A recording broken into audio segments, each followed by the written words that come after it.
മോദിയുടെ ഏറ്റവും വലിയ രാഷ്ട്രീയ പീഡനങ്ങൾക്ക് പ്രത്യക്ഷത്തിൽ ഇരകളായത് ആം ആദ്മി പാർട്ടിയും ജാർഖണ്ഡ് മുക്തി മോർച്ചയുമാണ്.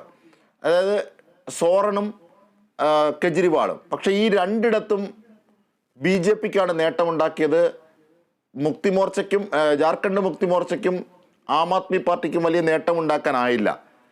അതായത് രണ്ടാം ഫേസ് കഴിഞ്ഞ് വലിയ അർത്ഥത്തിൽ ട്വിസ്റ്റ് മോദിക്കും അമിത്ഷായ്ക്കും ഒക്കെ ഉത്തരം പറയേണ്ട ട്വിസ്റ്റ് ഇന്ത്യ മുന്നണിക്ക് വേണ്ടി പ്രചരിപ്പിച്ച ആളാണ് ഈ കെജ്രിവാൾ.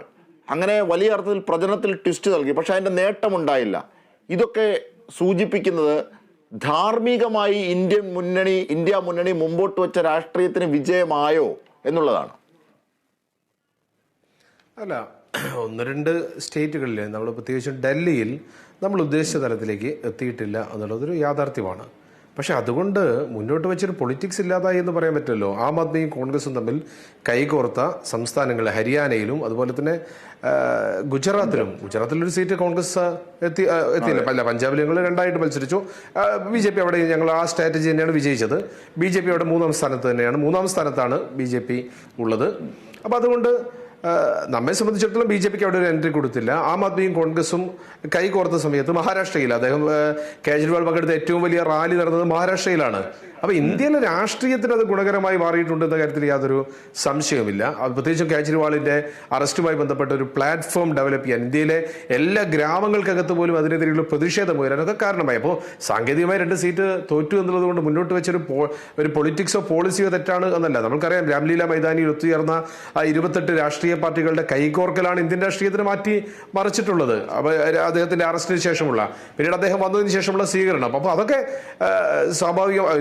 ജയിച്ചില്ല എന്നുള്ളത് കൊണ്ടാ നമ്മൾ മുന്നോട്ട് വെച്ച പോളിസി ശരിയല്ല എന്നല്ല. ഇനി രണ്ടാമത്തത്, കോൺഗ്രസ് CPMന്റെ പ്രതിനിധി പറഞ്ഞ് ഞാൻ മറുപടി പറയാനില്ല. കോൺഗ്രസിന്റെ പത്രസമ്മേളനത്തിൽ രാഹുൽ ഗാന്ധി വളരെ കൃത്യമായി പറഞ്ഞു, ഞങ്ങൾ ഏകപക്ഷീയമായി കാര്യങ്ങൾ പറയില്ല, ഞങ്ങളുടെ അലയൻസുമായി കക്ഷികളുമായി ആലോചിച്ച് മാത്രമേ തീരുമാനമെടുക്കൂ. ഞാൻ അവസാനമായി ചർച്ച വൈൻഡപ്പ് ചെയ്യുന്നതിന് മുമ്പ് നിതീഷിനോട് ഡയറക്റ്റ് ഒരു ചോദ്യം, ശങ്കരാടിയോട് ബോബി കുട്ടാരക്കര ചോദിച്ച ആ ചോദ്യം, എന്തുകൊണ്ട് തോറ്റു എന്ന് ചോദിച്ചല്ലോ. എങ്ങനെ ഇനി സർക്കാർ ഉണ്ടാക്കും? 235, അത് കൂടിയാലും 240, എന്നാൽ പോലും കേവല ഭൂരിപക്ഷത്തില്ല. എങ്ങനെ സർക്കാർ ഉണ്ടാക്കും? എന്താണ് മുമ്പിലുള്ള സാധ്യത? ഒന്ന് ജനങ്ങൾക്ക് മനസ്സിലാകുന്ന പാകത്തിൽ സാധ്യതകൾ ചൂണ്ടിക്കാണിക്കൂ. പരിമിതി ഉണ്ടാകാം ഒരു കോൺഗ്രസ് നേതാവ്. BJPക്ക് ഒറ്റയ്ക്ക് ഭൂരിപക്ഷമില്ല എങ്കിൽ ഒരിക്കലെങ്കിലും BJPക്ക് എതിരെ നിന്ന ആളുകളാണ് ഉള്ളത് എങ്കിൽ, ഒരിക്കലെങ്കിലും BJPക്ക് എതിരെ രാഷ്ട്രീയം കളിച്ച രാഷ്ട്രീയ സംഘടനകളാണ് ചന്ദ്രബാബു നായിഡുവിന്റെയും ജനതാദളിന്റെയും ഉള്ളത് എങ്കിൽ, JDU ഉൾപ്പെടെ നമ്മൾക്കറിയാലോ, TDPയുടെ ചന്ദ്രബാബു നായിഡു ഒരു കാലഘട്ടത്തിൽ ഒരു ദേശീയ സഖ്യത്തിന്റെ ചെയർമാൻ അല്ലായിരുന്നോ?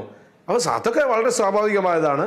BJPക്ക് ഒറ്റയ്ക്ക് ഭൂരിപക്ഷം ഇല്ല എങ്കിൽ നമ്മൾക്കറിയാം, BJP ഓരോ രാഷ്ട്രീയ കക്ഷികളെയും കൂടെ പിടിച്ചിരിക്കുന്നത് ഭീഷണിപ്പെടുത്തിയിട്ടാണ്,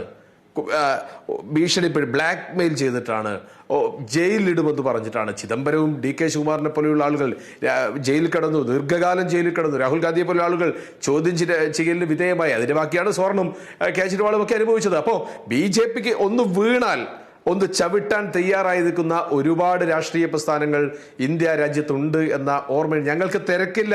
ആരും ഓടിപ്പോയി നരേന്ദ്രമോദി ഇന്ന് നമ്മളൊക്കെ പറയേണ്ടത് അദ്ദേഹത്തിന്റെ ഭാഷയിൽ രാഹുൽ ഗാന്ധിയുടെ വയസ്സിന്റെ സീറ്റ് പോലും കിട്ടില്ല എന്ന് ആക്ഷേപിച്ചെടുത്തു നിന്ന് രാഹുൽ ഗാന്ധി ഉയർന്നു വന്നിട്ടുണ്ട് എങ്കിൽ ഒരു തിരക്കും വേണ്ട, ഒരു തിരക്കുമില്ലാതെ തന്നെ മോദിയെ താഴെ ഇരുത്താൻ ആവശ്യമായ ഒരു ഭൂരിപക്ഷം ഉണ്ടാക്കാൻ സാധിക്കുമെന്ന ഉറച്ച വിശ്വാസം ഇന്ത്യ മുന്നണിക്കുണ്ട്, ഇന്ത്യൻ നാഷണൽ കോൺഗ്രസിനുണ്ട്. അവിടേക്ക് എത്തും ഇന്ത്യൻ ജനാധിപത്യം എന്ന ശുഭാപ്തി വിശ്വാസത്തോടു കൂടി തന്നെയാണ് ചർച്ചയെ. റിസോർട്ടുകളൊക്കെ വേണം, കാരണം വലിയ കക്ഷികളാണ്, കാരണം അവർക്ക് ഇനിയുള്ള രാഷ്ട്രീയ നിലനിൽപ്പ് വളരെ നിർണായകമാണ്.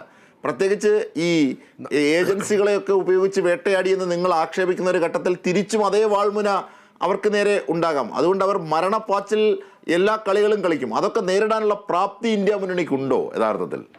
തീർച്ചയായിട്ടും ചോദിക്കാൻ പല ഘട്ടങ്ങളിൽ നമ്മളോട് തേടുന്ന കാര്യം ഞാൻ ചോദിക്കുന്നതേ ഉള്ളൂ.